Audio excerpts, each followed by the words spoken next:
तो इस वीडियो में हम बात करेंगे बॉन्ड्स पे, कैसे बॉन्ड्स में इन्वेस्ट करके ये एक सौदे का घाटा है और आपको बॉन्ड्स हैं, ये क्या बोल दिया मैंने, सौदे का घाटा नहीं घाटे का सौदा है।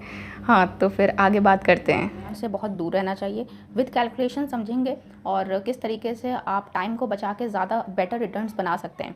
तो विंड वेल्थ ऐसे ही एक प्लेटफॉर्म है जिसके थ्रू आप बॉन्ड्स में इन्वेस्ट कर सकते हैं। ये अराउंड जितने भी बॉन्ड्स हैं वो 10 to 11% रिटर्न्स प्रॉमिस करते हैं, बट क्योंकि यहाँ पे देखिए इंटरेस्ट इन्वॉल्व होता है और कैसे इंटरेस्ट आपके पैसे को एक तरह से लॉक कर देता है और बहुत ही कम अमाउंट आपको at the end of the day मिलता है। तो यहाँ पे 10.5% XIRR प्रॉमिस किया गया है। सीनियर सिक्योर्ड बॉन्ड है और आर्यधन नाम है। तो जो पहले से इनके कस्टमर्स हैं, जो इन्वेस्टर्स हैं, तो उनके लिए ये 6 जून 2022 पे अवेलेबल होगा और जो नए इन्वेस्टर्स हैं उनके लिए 7 जून 2022 के लिए उनको अवेलेबल होगा। तो यहाँ पे अगर हम बात करते हैं इस बॉन्ड की, तो यहाँ पे 10.5% रिटर्न्स प्रॉमिस किए गए हैं। नाम है आर्यधन फाइनेंशियल सॉल्यूशंस प्राइवेट लिमिटेड। एक NBFC है, नॉन बैंकिंग फाइनेंशियल कंपनी। ये RBI के अंडर रेगुलेटेड होते हैं और इनके ये किसी का भी पैसा लेके ऐसे ही भाग नहीं सकते हैं। तो जो टेन्योर है यहाँ पे 15 मंथ्स का है और जो इंटरेस्ट पेमेंट की बात करें तो एवरी 3 मंथ्स का आ गया, हर 3 महीने बाद आपको इंटरेस्ट मिलेगा प्लस प्रिंसिपल अमाउंट का, जो भी प्रिंसिपल आप इन्वेस्ट कर रहे हैं लाइक 1 लाख, 10,000, 2 लाख, 5 लाख, उसका 20% अमाउंट आपको रिटर्न कर दिया जाएगा 3 महीने बाद। आफ्टर एवरी 3 मंथ्स आपको अपना प्रिंसिपल प्लस इंटरेस्ट मिलेगा।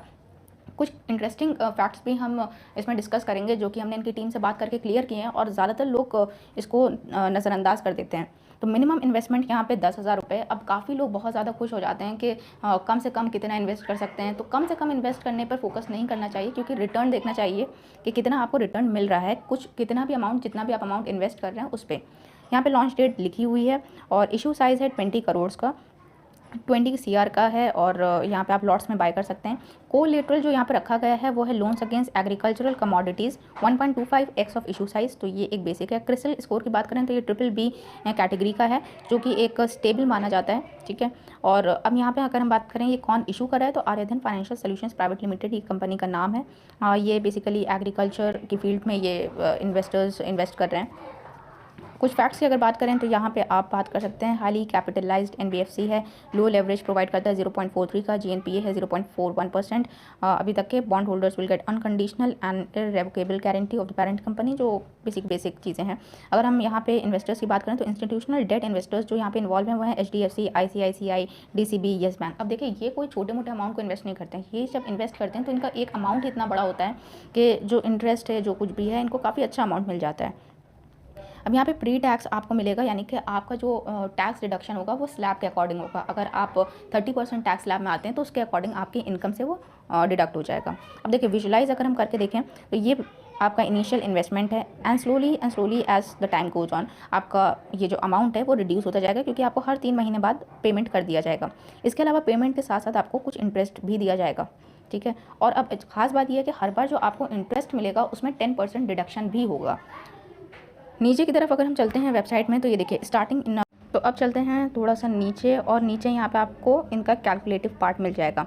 तो ऑन एन एवरेज अगर आप 1 लाख के आसपास अमाउंट इन्वेस्ट करते हैं, इसके नीचे हम कोई भी अमाउंट नहीं इन्वेस्ट करने को सजेस्ट करते हैं, क्योंकि ऐसा रिटर्न्स आपको उतने बनते ही नहीं। और इनफैक्ट 1 लाख रुपए इन्वेस्ट करने पर आप कितने फिर से वही घाटे का सौदा कर रहे हैं ये आपको समझ में आ जाएगा। तो अराउंड 1 लाख रुपए इन्वेस्ट करने के लिए आपको 10 लॉट्स लेने होंगे। एक लॉट के लिए आपको 10,025.52 रुपीज़ देने होंगे।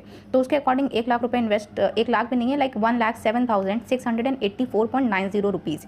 ये प्री टैक्स रिटर्न पर बात कर रहे हैं। 10.5% प्री टैक्स, मतलब कोई टैक्स डिडक्ट नहीं हो रहा है।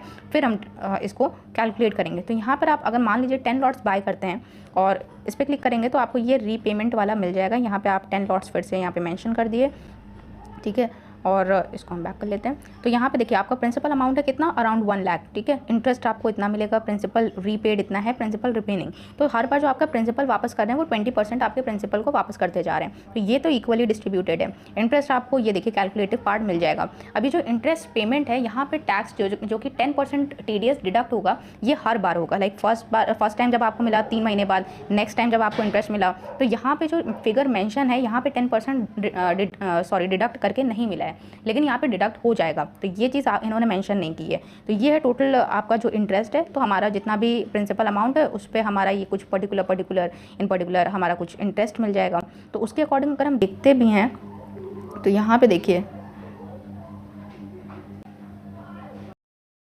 कैलकुलेटर में तो ये है हमारा प्रिंसिपल, जितना भी रीपेमेंट और ये सब हमको दिख रहा है। टोटल करेंगे तो हमारे पास अमाउंट आता है at the end of 15 months, like 15 months, एक साल के ऊपर आपने पैसा रखा और 3 मंथ्स एक्स्ट्रा, तो आपको 1 लाख इन्वेस्ट करने पर कितना अमाउंट बन रहा है? 7684.9, which is like sure guarantee में मतलब मिल जाएगा आपको। डिफ़ॉल्ट तो ज़ीरो रहा है इनका। तो देखिए, इतना 1 लाख रुपए इन्वेस्ट करके 7,000 रुपये, इससे बेटर है तुम कोई जॉब कर लो, 2 महीने की सैलरी 5,000 भी मिलेंगे तो 10,000 बना लोगे। उसके लिए 1 लाख रुपए कहीं पे पार करने से तो बेटर है तुम कोई अच्छी जॉब ले लो, या फिर आप अगर एक म्यूचुअल फंड को भी ऑन एन एवरेज देखो तो 10 से 12% आप वहाँ पे बना सकते हैं। तो म्यूचुअल फंड एक बेटर ऑप्शन है, और बहुत से सेफर म्यूचुअल फंड्स हैं, 10-12% तो ऑन एन एवरेज बना के दे देते हैं। और कुछ ना समझ में आए तो इंडेक्स में डाल दो पैसा। तो बॉन्ड्स बिल्कुल भी मेरे तो समझ में नहीं आया। और यहाँ पे तो ये अमाउंट है कि हमने टीडीएस डिडक्ट किया ही नहीं है, अभी टीडीएस 5 बार और डिडक्ट कर लेंगे तो अमाउंट बचेगा ही नहीं। तो मतलब आप खुद ही सोचिए कि बॉन्ड्स में क्यों ही कोई इन्वेस्ट करेगा। लाइक बहुत बड़े बड़े जो बैंक फाइनेंशियल जो इंस्टीट्यूशंस हैं या बैंक्स हैं, उनका एक वो कर सकते हैं, उनके लिए शायद मे भी बेनिफिट करे, क्योंकि उनका सिस्टम ही इंटरेस्ट पे काम चल रहा है, और उनके पास जनता का बहुत बड़ा पैसा होता है, एक बहुत बड़ा अमाउंट होता है जो वो कहीं भी इन्वेस्ट करके पैसा बनाते हैं। लेकिन रिटेल इन्वेस्टर्स के लिए मेरी तरफ से ये बिल्कुल भी रिकमेंडेशन नहीं है कि आप बॉन्ड्स को प्रीफर करें। 10-11% पे आप 1 लाख रुपए वहाँ पे पार कर दिए और वेट कीजिए आप मोर देन 1 ईयर, तो वो ये सच कुछ ज़्यादा प्रॉमिसिंग नहीं लगता है। और आपको कैसा लगता है? अगर आपके पास कोई बेटर ऑप्शन हो तो आप कमेंट्स में बता सकते हैं। तो ये था बेसिकली विंट वेल्थ का एक छोटा सा रिव्यू, जो मुझे लगा कि ज़्यादा बेटर मुझे लगा नहीं, इसमें कुछ खास, और लॉस ही लॉस लग रहा है इसमें तो। और जिनको भाई 7,000 रुपये बहुत बढ़िया लग रहा है, 1 लाख रुपए अगेंस्ट 1 लाख रुपीज़, तो वो कर सकते हैं। और जिनके पास बहुत बड़ा कैपिटल है और वो उनको लगता है ये ऐसे प्लेटफॉर्म्स पे डाल के वो बना सकते हैं। बट मेरे हिसाब से बेटर ऑप्शंस हैं सेबी रेगुलेटेड जगह पे। इक्विटी शेयर मार्केट बहुत अच्छी जगह है जहाँ से प्रॉमिसिंग रिटर्न्स आप बना सकते हैं, तो वो कंसिडर कर सकते हैं instead of going for the bonds.